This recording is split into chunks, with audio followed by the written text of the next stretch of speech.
How to use Newegg for business and bulk orders. Well, hello everybody, welcome to the channel. Now first things first, you need to sign up for newegg.com. Now you can do it on newegg.com, or you can get the Newegg application that you can see on your screen, and you want to make sure that you're logged into your account. Now what you want to do, now you can easily use Newegg for business and bulk orders. You'll have to register for a dedicated Newegg business account, which offers access to volume discounts, net 30 terms, and export procurement support.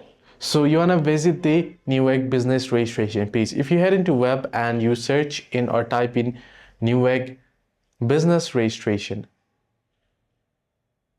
business account. So neweggbbusiness.com, create a new business account, head into it, tap on it and head into it, and you'll be able to register here. Now I have been denied the access, but you should be able to find it. Now, once you have registered it, you want to upload your tax-exempt certificate directly through the online portal during setup to avoid sales tax on qualifying purchases. Then provide a primary contact name and business details. So that is the setup process that you're still on. Newegg may verify these with state authorities.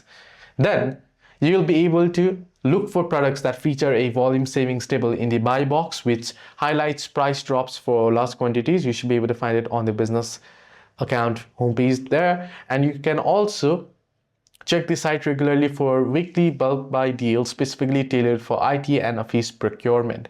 For extremely large and complex orders, you can contact a dedicated account executive to assist with custom sourcing and pricing. Hope this video was helpful. To like and subscribe.